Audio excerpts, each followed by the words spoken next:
Confirma se a tela está sendo compartilhada, por favor. Pois é. Então, já está sendo compartilhada. É. Manda bala. Tá. Então, boa noite. A gente veio aqui fazer a apresentação da Evitol. Mas antes disso, a gente precisa explicar quem nós somos. Nós somos aproximadamente 40 estudantes que gostam muito de permanecer na vanguarda tecnológica do desenvolvimento de aeronaves. Por isso que a gente acredita também que drones autônomos e as aeronaves Evitol serão o futuro da mobilidade aérea urbana. Por isso que nós focamos predominantemente nesse desenvolvimento de drones e Evitols. A nossa visão é poder criar, podemos chegar no mesmo renome que o ITA tem na área de aeronáutica. Criar, por assim dizer, uma nova área para o ITA poder brilhar, que seria o de drones e aeronaves não tripuladas.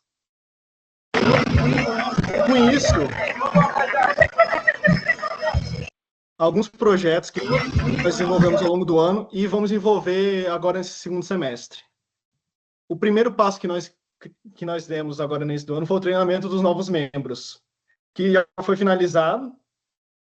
A gente fez o treinamento e capacitou 16 novos membros em diversas áreas, desde estrutura, a robótica, a navegação dos drones. E também temos o sonho de sermos uma referência no desenvolvimento e aprendizado de drones autônomos. Por isso, nós disponibilizamos o nosso treinamento dos membros gratuitamente no YouTube, para que todas as pessoas do Brasil possam ver e aprender junto conosco nessa jornada, descobrindo essa nova área da mobilidade aérea. A próxima coisa que aconteceu ao longo do ano foi o TDP Challenge, que é o desafio de drone que participamos. Infelizmente, tivemos algumas limitações, porque foi a coincidência do PS de seleção dos novos membros com a competição, ou seja, muitas pessoas não puderam participar dela. Tivemos também falta de tempo para poder lidar com algumas problemáticas que surgiram bem na hora da competição, que foi o problema de integração de câmera no hardware. Mas, de tudo isso, tivemos também pontos positivos. Nós descobrimos a necessidade nossa de criar espaço no nosso calendário para fazer possíveis replanejamentos, para que não haja mais a superposição de atividades. Vimos na necessidade também de testar todas as peças no início do projeto. E tivemos a feliz coincidência que as etapas necessárias para esse desafio coincidiram de ser as mesmas da competição de robótica do Brasil. Ou seja, nós já começamos a fazer o treinamento sem sequer saber. Nós já conseguimos resolver alguns problemas que iam interferir na próxima competição, já agora no início do ano. Nós também estreitamos nosso relacionamento com a equipe Skyrats, da USP. Realizamos uma visita com eles no centro deles, que é o CIT. Fizemos a parceria com eles para poder fazer projetos no futuro. E eles gostaram tanto da visita, nós também, da nossa parte, que eles toparam fazer a visita aqui no ITA em si. E eles vieram 2 meses atrás fazer essa visita e gostaram muito do nosso trabalho, assim como nós gostamos do deles. Visitamos também o Drone Show, no qual 10 membros foram participar da feira. Criamos contatos com empresas voltadas para drone e desenvolvimento, além de estreitar mais ainda nossas relações com a Skyrats e com a Black Bees. E isso foi uma motivação gigantesca para os novos membros, porque, pô, nós tivemos a possibilidade de entrar em contato direto com o que a gente ama, que são a área de eVTOL e a área de drones. E agora, no fim do primeiro semestre, tivemos a SAI. Foi a primeira competição do ano, é a competição com a participação muito marcante nossa. Ficamos no 5º lugar geral, com uma premiação de R$ 2.000, e tivemos a menção honrosa por causa do desafio do Hang the Hook, que fomos a única equipe capaz de realizar ele. O nosso gancho, que está ali atrás, não sei se é possível ver, foi o único que conseguiu se manter em cima da corda, que era o objetivo do desafio. Inclusive, o próximo slide é um vídeo do desafio. O próximo slide é um vídeo do desafio. Vamos, rapaziada!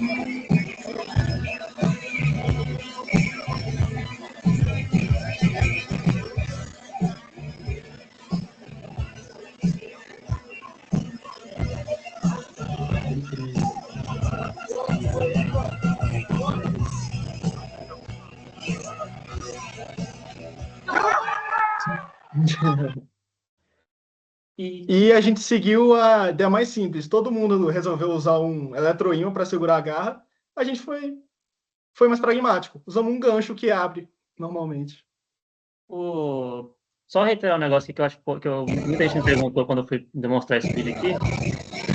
Esse cara que está com controle por aqui, ele não está dirigindo de verdade o drone. Nosso drone é 100% voo autônomo, desenvolvimento de IA, que enxergou esse negocinho no chão, posteriormente chegou a mangueira, está aqui, e conseguiu completar a missão, que foi, era a missão mais difícil da SAI, e fomos os únicos. Mas agora, falando de projetos para o segundo semestre, coisas que nós temos planejado já encaminhando, que o João comentou lá da visita da USP, do Drone Show, que nós estreitamos muito nossa relação com a Blackbees e com a Skyrats. O fruto dessa relação está aqui no segundo semestre. A gente está fazendo a gente vai participar de uma competição dos novos membros dos bichos em Itajubá, que é a sede da Blackbees, perdão. E lá vai funcionar meio que a validação do treinamento do primeiro semestre que teve dos bichos. Agora a gente vai poder competir, fazer nosso próprio drone e para ver se o treinamento deu certo e já preparar para projetos maiores, assim. O segundo projeto para o segundo semestre é a transição de gestão, que já está começando, o processo seletivo de presidência, posteriormente diretoria, para a gente poder conseguir fazer uma cogestão e fazer uma troca de diretorias mais suave e, portanto, mais efetiva para dar continuidade aos nossos projetos.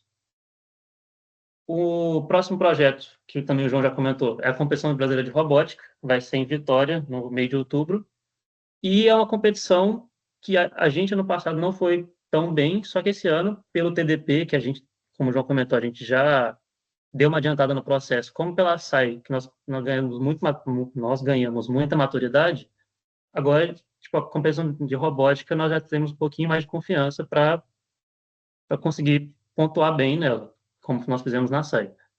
E acho que o próximo slide. Isso. Um dos grandes desafios que nós tivemos para ano passado foi o SDON, que é o mapeamento com pontos 3D da região, porque como o drone não pode usar GPS na CBR, a gente tem que fazer essas soluções mais sofisticadas e de inteligência de software mais sofisticado, né, resumindo. Então, isso aqui é a câmera que está sendo mostrada aqui nesse vídeo de cá, que está rotacionando pelo ambiente e gerando esse mapa de pontos 3D desse quarto aqui, tá, a câmera. Será que eu tenho que tocar os 2 minutos, né? Tá tendo. Enfim. E, por último, a gente tem que pensar um pouco em o que melhorar para 2026, não necessariamente nesses pontos específicos. Mas a gente está pensando muito em otimização do drone, porque agora que nós já temos um drone funcional, um drone robusto, o que a gente tem que fazer agora é melhorar, tipo, otimizá-lo.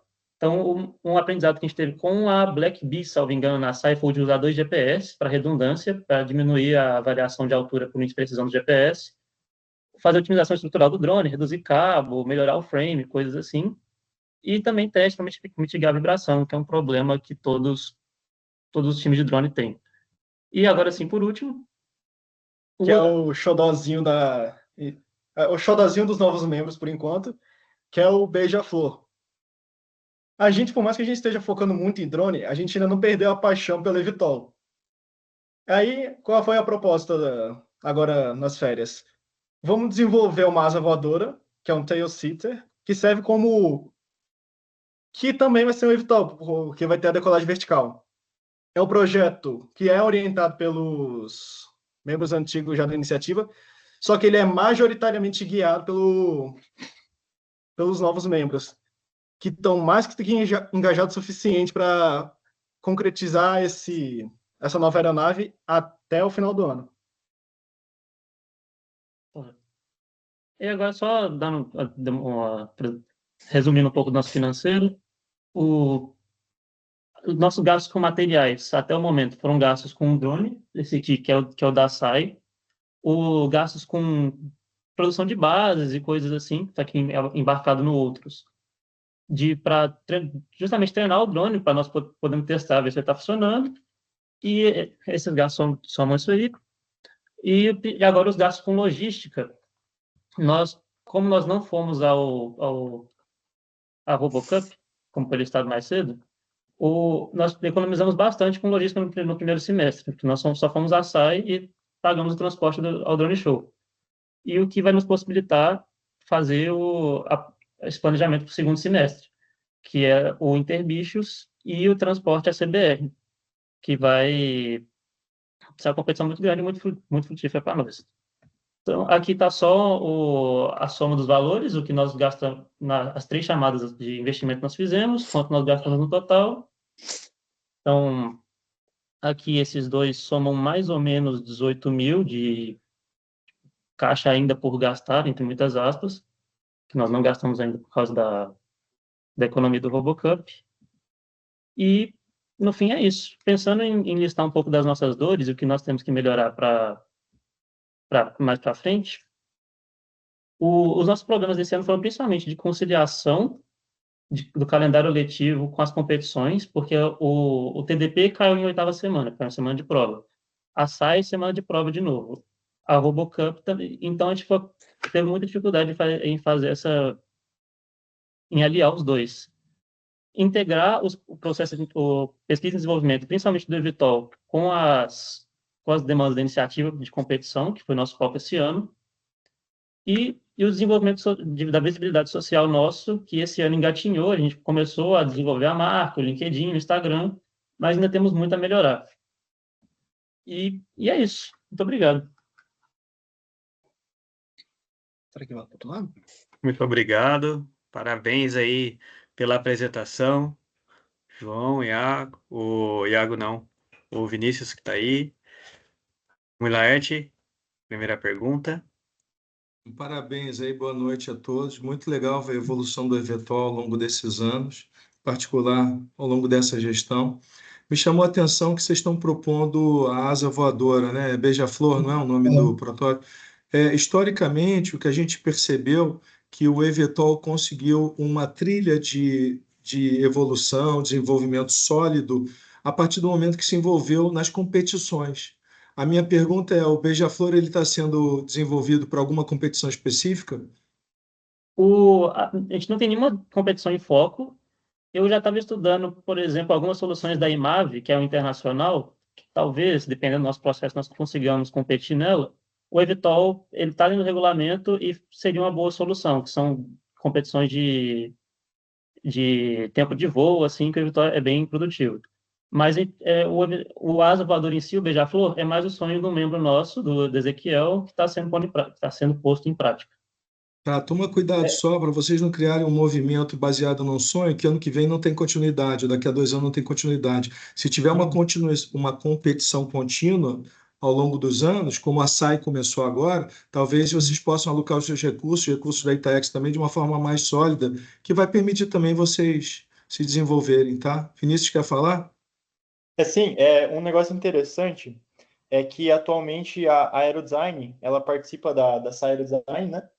E eles não participam da categoria Advanced, que tem bastante tecnologia que tem a ver com a gente, então existe uma sinergia a ser explorada. E a liga da SAI nos Estados Unidos tem uma categoria de VTOL. Então, tipo assim, o ano passado a gente não tinha nem perspectiva da iniciativa da competição de drones, e esse ano teve. Então, talvez se a gente conseguir aí cutucar os pontos certos aí no Brasil, quem sabe ano que vem a gente acaba surgindo uma competição de VTOL que a gente já tem alguns anos de preparo e antecedência.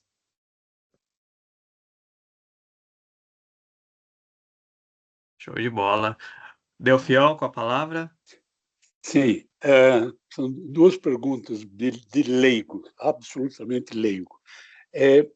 Vocês, quando projetam os modelos, vocês fazem integração de partes já existentes no mercado ou também tem a necessidade de construir alguma coisa? O... Então, a partes mais existentes, tipo assim, evidentemente nós temos que comprar peças como controladora ou a Jetson, que é um computador de bordo, mas muitas das coisas também a gente faz aqui com impressão 3D. Então, a garra é feita com impressão 3D, alguns desses suportes, não sei se dá para ver na câmera, Acho. suportes daqui são de impressão 3D, então é um pouco dos dois, assim, não dá para falar que a gente faz tudo, mas a gente faz bastante coisa ainda assim. A parte de fazer o hardware da eletrônica é uma coisa que foge muito da gente de conseguir fazer, porque a gente não tem equipamento para poder colocar em frente esse desenvolvimento. Mas a parte mecânica do drone, a parte de estrutura, por exemplo, como ele citou, a garra, e a garra que segura a garra, aquele ganchinho ali em cima, junto com também a estrutura do drone, a gente faz o CAD, é o desenho técnico dela, e dependendo de qual for a peça, a gente consegue imprimir aqui mesmo, ou a gente imprime, faz um modelo para poder fazer laminação com fibra de carbono ou fibra de vidro, ou, se for o caso da garra, fazer usinagem no metal. Bom, e a outra pergunta é a seguinte: eu imagino que quando houver uma quantidade enorme de VTOLs circulando por aí, haverá um problema muito sério de controle de tráfego, principalmente nas grandes cidades. Isso faz parte do curso de vocês ou é uma especialidade totalmente fora do que vocês imaginam realizar? Então, eu acho que até o Vini vai poder falar um pouco mais sobre isso, mas tem entrado cada vez mais esse tipo de preocupação de organização de aeronaves no nossa preocupação. Até porque, por exemplo, na CBR, corrija se estiver errado, Vini, a quarta fase, ela envolve voo em swarm. Então, salvo engano, a gente vai utilizar 2 drones, mas a teoria que vai ser desenvolvida é escalável. E é um processo que a gente está começando, está ainda incipiente, mas ainda tem muito a evoluir. Ok. Meus cumprimentos. Gostei da apresentação do propósito de vocês. Show. Fúvio, para finalizar.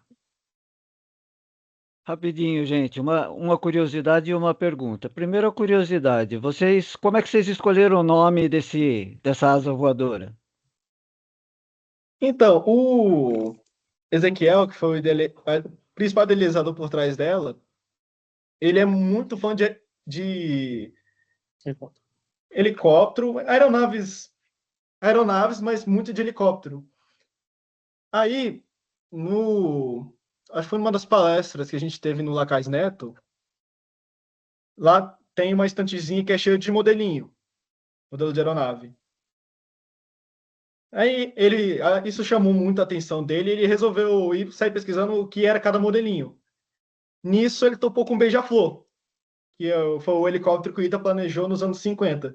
Ele, encantado pela ideia, pensou, pô, o ITA no passado quis ser a vanguarda de desenvolvimento de helicóptero aqui no Brasil. Por que a gente não pode tentar fazer uma coisa com a asa voadora?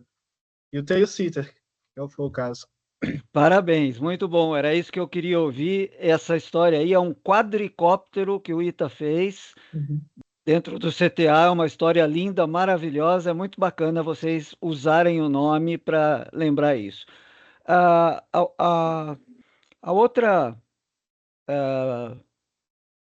outra pergunta rapidinha é: quando vocês foram no Drone Show, e tem a ver com o que o Delfiol perguntou, o Drone Show tem toda uma parte dentro do Drone Show onde o DCEA discute com os usuários o futuro do espaço aéreo para drones. Então, existe dentro do Drone Show essa preocupação que está sendo discutida hoje. É o maior problema mundial para eVTOL e drone, né? É o controle do espaço aéreo. E vocês, por acaso, participaram de alguma coisa lá no Drone Show ou só foram nas exposições? A gente assistiu, eu pessoalmente assisti 2 ou 3 apresentações justamente sobre controle do espaço aéreo. Eu não lembro o nome das empresas ao certo, você lembra? Pior que não. Mas enfim, tudo bem. tiveram 3 apresentações muito interessantes, inclusive, sobre o encaminhamento disso e tipo, o futuro, tecnologias viáveis, coisas assim. Tá Show de ótimo. Não, bola. é importante se inteirar disso, como o Delfiel disse, porque vai haver uma mistura aí de drone, helicóptero, avião leve e avião grande. Então, isso Show de realmente bola. vai ser necessário. É isso aí. Obrigado, gente. Obrigado, Obrigado. Flúvio. Obrigado, Evitol. Né, já passamos aí o horário. Vou finalizar aqui a gravação, tá ok? Parabéns pela apresentação.